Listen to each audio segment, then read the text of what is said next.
Michael Carberry batted throughout the first day of Hampshire's latest LV County Championship match as his side had the better of the day at Kent's Spitfire ground, St Lawrence in Canterbury. On another hot day, Hampshire won the toss and decided to bat first, and Carberry made steady progress in the morning, looking as if he knew that he could be in for the long haul if he could get through the new ball on a good pitch. How the batsman must have been waiting for the current heat wave.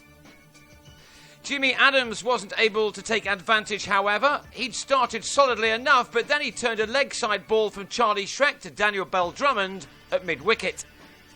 Carberry had smashed 43 off only 16 balls on the previous day in Richmond, but this was like a trip back in time as he remained watchful, playing each ball on its merits with only an occasional boundary as both sides battled for supremacy in a morning session which became a war of attrition.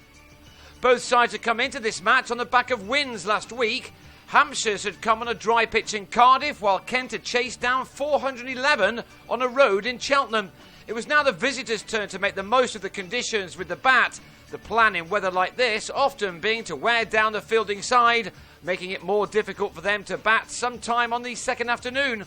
The pitch was unresponsive, which didn't allow for great expression from the batsman, although Liam Dawson did play some attractive strokes.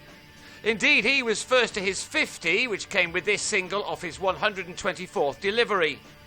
Carberry needed 142 balls for his. He'd hit only 6 boundaries in that time in a middle session which was for the cricket connoisseur. Indeed, Kent sent down 17 maidens in the first 2 sessions of this game. Not that Hampshire cared one jot about such a statistic.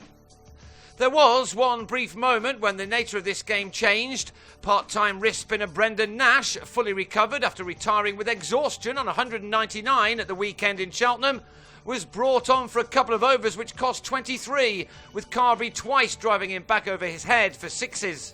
With little or no help from this benign surface, Kent had to wait patiently for their second wicket as Dawson moved on to 75 in a partnership worth 146 runs in 56 overs.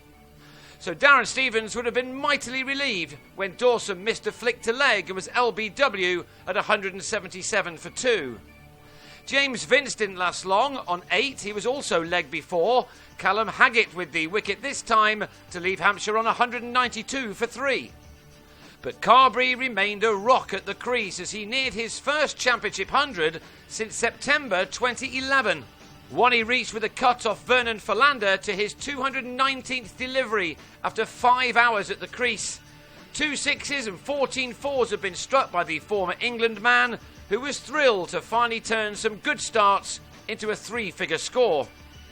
That done, he added a third maximum, this one coming off James Treadwell, before he took his side to the close with few problems against a second new ball in partnership with Sean Irvine. They were easily able to add 71 runs for the 4th wicket in 23 overs, with Carberry going through the day to end undefeated on 137. That has helped his side to an imposing 263 for 3 as they go into the second day, and Kent will desperately be hoping to get rid of him early on to try to open up the innings a little.